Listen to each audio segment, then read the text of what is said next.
Les bifins sont à la fois les héritiers des chiffonniers de par leur activité, c'est-à-dire récupérer des rebuts, des déchets dans nos déchets, dans les poubelles, pour ensuite les revendre et leur donner une seconde vie sur des marchés parallèles. Et à la fois, les bifins d'aujourd'hui sont un peu différents des chiffonniers d'hier, dans le sens où les chiffonniers d'hier étaient plutôt des communautés de vie qui habitaient dans des quartiers entiers, alors qu'aujourd'hui les bifins sont des migrants qui viennent du monde entier. Et les marchés de la bif sont en quelque sorte des micro-mondes.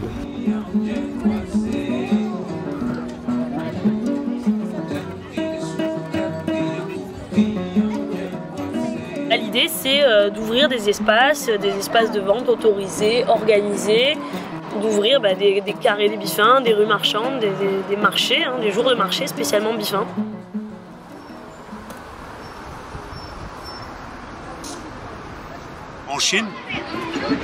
En Chine, dans les poubelles, dans Paris, dans la rue et tout ça, tous les gens, qu'est-ce qu'ils jettent? Nous, on récupère, on nettoie, on lave, et on trouve la place et on s'installe. Quelquefois, on ne gagne rien. Et on chine les matins jusqu'à 1h, parce que les poubelles, en 1h, c'est fini. Et les demain aussi, il faut aller dans Paris, il faut aller partout. Tout question, tout, un chiffon, une chaussure, quelque chose, on prend. Pour vivre. C'est pas pour... Les gens, ils jettent, hein. Ah, ils jettent, hein, je veux dire, franchement, ils jettent. Et on trouve tout, donc, des fourchettes, des assiettes, on trouve tout. On est content, qu'est-ce qu'on peut boire et pour manger. C'est pas, il n'y a rien d'autre. C'est pas venir riche avec ça. Parce que c'est un duvet. Oui. 我这是新的，新的，然后可以卖。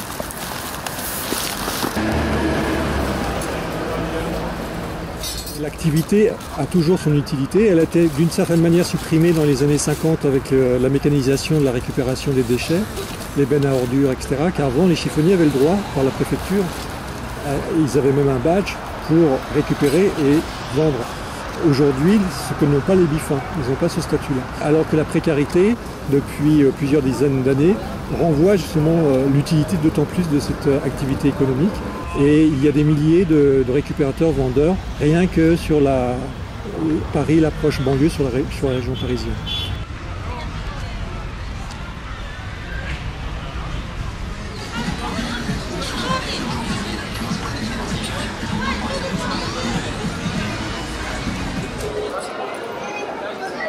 S'ils ont une association qui les suit, par exemple les sans-papiers ou comme les gens qui sont seuls, le fait de faire partie d'un groupe, c'est déjà leur donner une identité. Yon, yon, yon, yon, yon. Yon. Ok, super. Ça vous gardez. Ça. Moi j'ai trouvé des bottes militaires. Et ils sont bien. Je les porte. Ah oui. Regardez, c'est des vrais vendeurs. Ils les jettent. Et il ne faut pas les jeter. Ils sont bons, il faut les garder, il faut les faire quelque chose. Non, ils les jettent de la rue. Ils les mettent dans les sacs de les poubelles, ils les mettent à côté. Moi j'ai trouvé ça dans 15 ans. Il y a des chaussures, je trouve, je le nettoie, je le mets je nettoie dans la machine à laver. S'ils sont des baskets, tout ça. S'ils sont de cuir, je le serre avec le serre. On peut dire ça avec le cirage. Il se balade avec ses chaussures. Le policier croit qu'elles sont neuves parce qu'il a envie de les voir neuves. Évidemment, il regarde de près, il se rend compte que c'est de la retape et que c'est des belles chaussures qu'il a bien retapées. Il lui demande ses papiers, le gars commence à flipper parce qu'il n'est pas autorisé à travailler en France, il se dit qu'est-ce qu'il va me faire avec ce travail illégal, etc. Il lui sort le badge de l'association Aurore Carré des Biffins, et le flic se rend compte qu'il y a effectivement le Carré des Biffins à la porte de Montmartre, qu'il y a une convention, qu'il y a un contrat avec la mairie, etc. Mais il le laisse partir.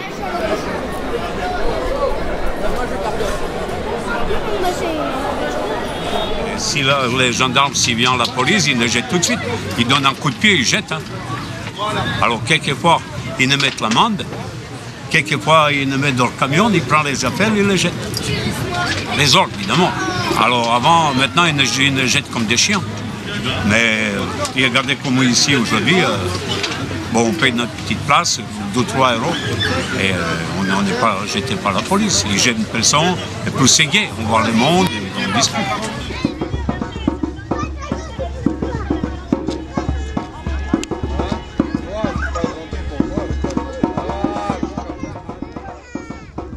Ça prend du temps de montrer que c'est un marché organisé, auto-géré. C'est-à-dire que c'est vous qui faites la propreté, c'est vous qui faites l'organisation, c'est vous qui gérez. Ça prend du temps. La seule solution, c'est qu'il y ait plus de marchés, quoi. Nous, avec un marché par mois, clairement, on n'est pas suffisant. Donc tant qu'il n'y aura pas, il y aura de la sauvette.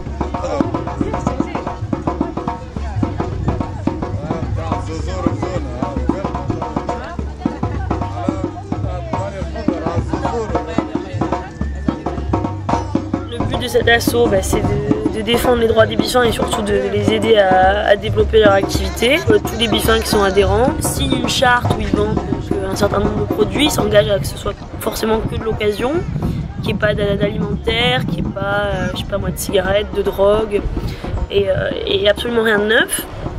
Avoir toute la journée un endroit où ils vendent tranquille, sans police, sans déranger personne puisque c'est un endroit réservé, de manière organisée, conviviale, fait qu'ils aient voilà, la tranquillité et le moyen de bosser.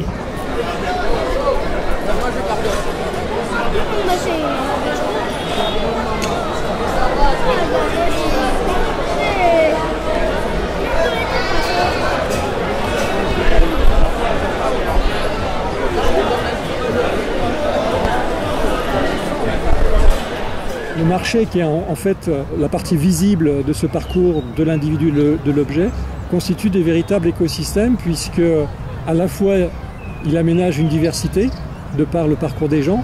C'est-à-dire que c'est des gens qui sont interdépendants mais qui ne se connaissent pas obligatoirement. C'est ça qui est d'ailleurs assez difficile à comprendre, c'est qu'il n'y a pas d'organisation structurée d'un marché biffin. Il est informel et à la fois cette interdépendance, c'est ça qui fait la structure. Et d'autre part, il est aussi écosystémique. Tout simplement parce que comme dans tout marché, il y a besoin, pour qu'il y ait des vendeurs, qu'il y ait des acheteurs. Et donc, il se crée autour de ces espaces-là aussi un écosystème. Et c'est pour ça que les marchés biffins se trouvent sur des lieux de passage spécifiques.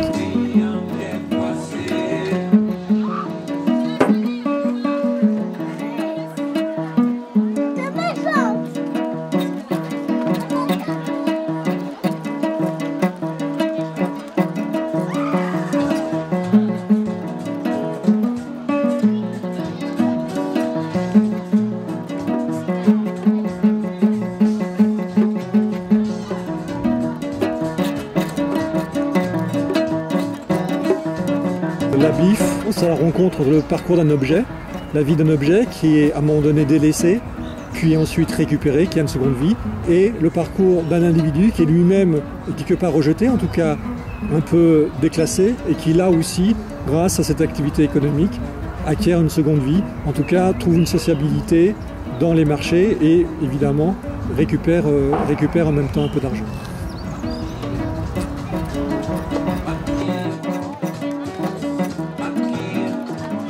La journée a bien passé, malgré que je n'ai rien vendu, je suis content. Il y a d'autres qui ont vendu, bon, je suis content pour eux.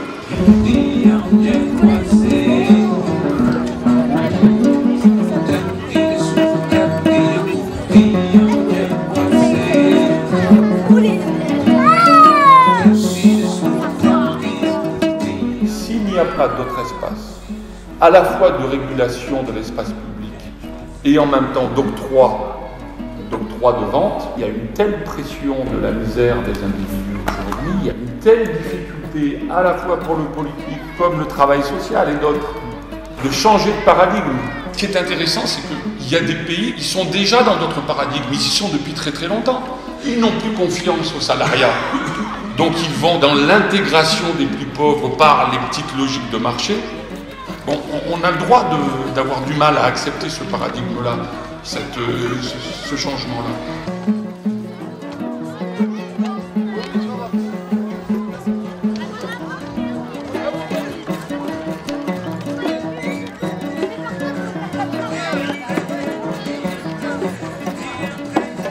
C'est les petits vélos faits par Boulema Kafando du Burkina Faso.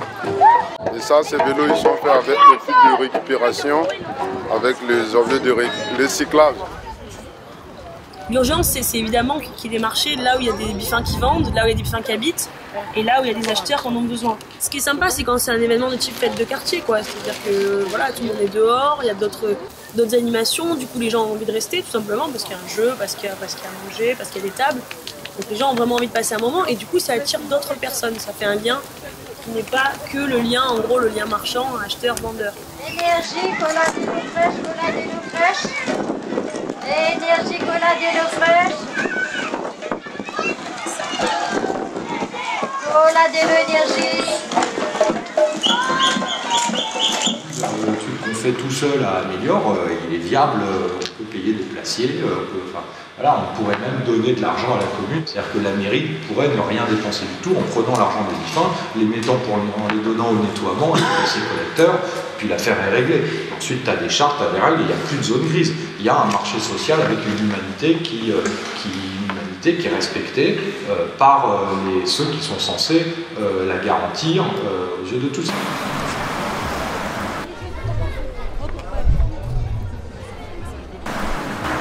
On considère le marché bifin comme un problème de nuisance, un problème de propreté. Donc c'est vrai que les bifins renvoient dans l'espace public à la fois le fait, qu'il y a une pauvreté et qu'on ne sait pas y répondre, 2, qu'il y a des déchets et qu'on ne sait pas les trier, 3, que l'espace public, enfin que la rue, appartient à tout le monde. Comme c'est des objets d'occasion, il y a vraiment un travail d'inventivité à chaque fois, parce que les objets sont uniques et on sort totalement de la sérialité, de d'économie totalement programmée. Donc la question des prix, la question de la manière de vendre, la question de la personne à qui vendre, la question de pourquoi le vendre, pourquoi on peut en avoir besoin, se repose chaque fois. Il faut sans cesse revoir, renégocier un échange qui est toujours nouveau, toujours unique en fait.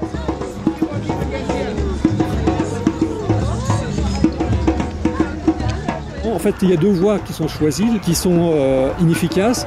Soit c'est la voie de l'assistanat, en tout cas la misérabiliste, de considérer les bifins comme des pauvres insérés. Ce sont avant tout des travailleurs indépendants, des gens qui ont des profils qui, a priori, ne vont pas s'insérer dans le circuit économique classique. Ou alors la répression, c'est de dire c'est des formes plus ou moins délinquantes, en tout cas non autorisées.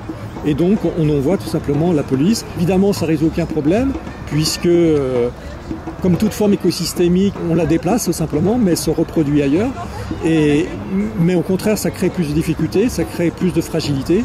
Il y a une impossibilité de pouvoir trouver une stabilité sociale. Les vieux, et vous l'avez lâché, vous l'avez oublié ce marché.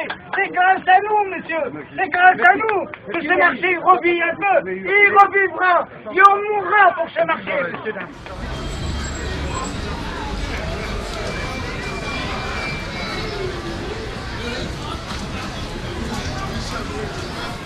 Le but aussi du collectif Rue Marchande, c'est de créer des référentiels parmi les bifins eux-mêmes, c'est-à-dire des gens qui soient des points de repère dans leur manière de décrire leur parcours, de permettre aux acteurs, à un moment donné, d'être validés leurs compétences et d'être reconnus comme interlocuteurs, aussi bien par rapport à leur communauté d'appartenance que par rapport au pouvoir public.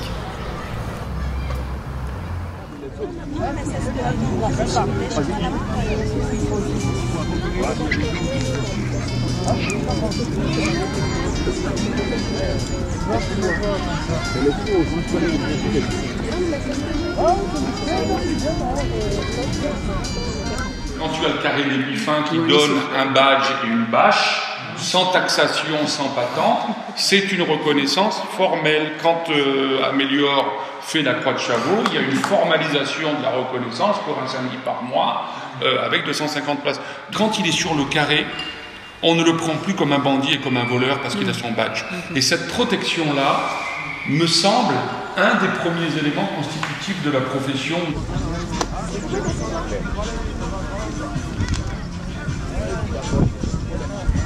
Les Biffins sont des acteurs historiques. Sauf que les Biffins ne sont pas organisés en syndicats, ils ne sont pas structurés. Donc c'est vrai que permettre aussi d'écrire ce récit collectif, c'est une manière de jouer un rôle de minorité active, c'est-à-dire une capacité, à un moment donné, d'influencer le cours de l'histoire, comme l'a fait à d'autres moments, par exemple, le mouvement ouvrier. Moi, je pense que c'est vraiment la bataille, elle se joue sur le plan juridique, quoi. C'est-à-dire montrer que voilà, on sait définir quelle peut être la manière pour les Biffins de travailler librement, d'être indépendants sans être en danger, sans s'exclure, sans avoir honte, sans se faire virer. Donc c'est une bataille qui est juridique et qui est politique. C'est-à-dire qu'une fois qu'on aura montré que voilà, on peut avoir ce statut-là, faire ce métier dans une forme acceptable pour tous, qu'est-ce que l'économie informelle apporte, comment peut être un commerce qui ne soit pas consumériste, capitaliste, etc. Et qui soit facteur de lien social.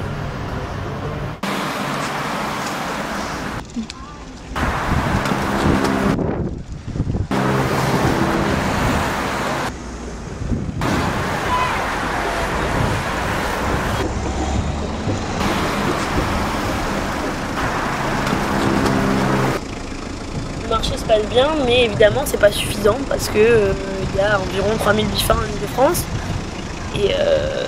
et tant qu'ils n'auront pas de quoi vivre par leur activité, bah, ils continueront à aller à la sauvette, etc. Et ça pose énormément de problèmes tant pour eux que pour les gens du coin, etc. C'est aussi un endroit de visibilité. Il y a un rapport très direct entre le fait de fermer les frontières et de chasser les marchés Biffins, puisque c'est deux manières de refuser finalement la migration. Or, la migration et l'immigration font partie de la réalité de l'humanité depuis son origine. C'est-à-dire que si on permet la mobilité, ça ne veut pas dire qu'ils vont justement stationner ou rester en France, mais ils peuvent rester quelques mois sur un marché Biffin, puis ensuite, grâce au marché Biffin, développer une autre carrière sociale, par exemple justement dans l'ethnique business, aller en Angleterre ou faire d'autres trajectoires. Tenez.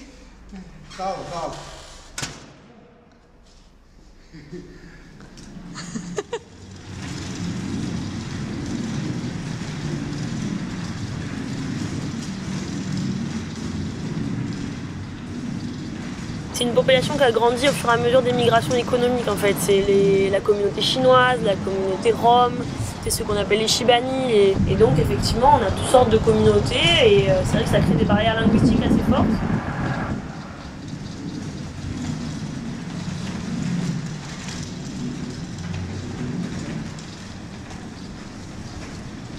Il y a déjà le marché Biffin qui est un espace interstitiel où se créent ces interactions, qui est un écosystème où des gens qui n'ont rien à voir ensemble pourtant se retrouvent ensemble. Appuyons-nous sur ce principe-là dynamique pour qu'à un moment donné des interfaces se créent entre les groupes. Le marché Biffin est un vecteur assez important d'intégration puisqu'on peut y rentrer justement. L'intérêt du marché Biffin, c'est qu'on n'a pas besoin de carte d'identité, on n'a pas besoin de statut, on peut se comprendre. Même s'ils ne parlent pas la même langue, un marchand et un acheteur se comprennent, quel que soit le pays, quelle que soit la langue. Donc pour des gens qui arrivent, c'est le principal vecteur.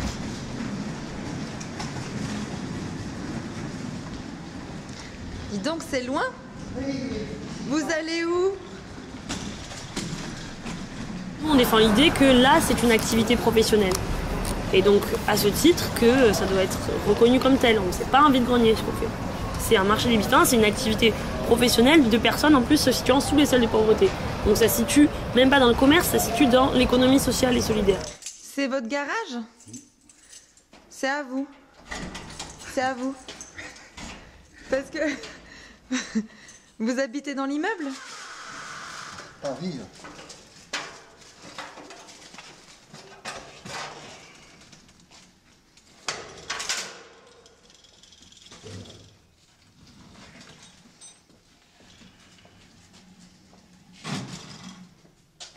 c'est bon. C'est bon là? C'est bon, regarde. Oh ben il fait noir là-dedans. Il n'y a pas de lumière?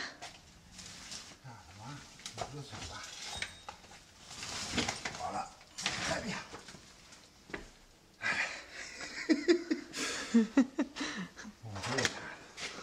Voilà.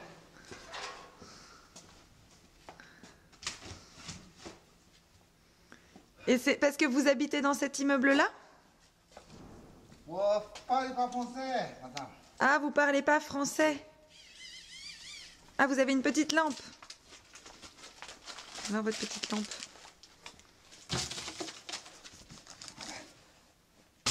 Voilà, c'est bon, fini.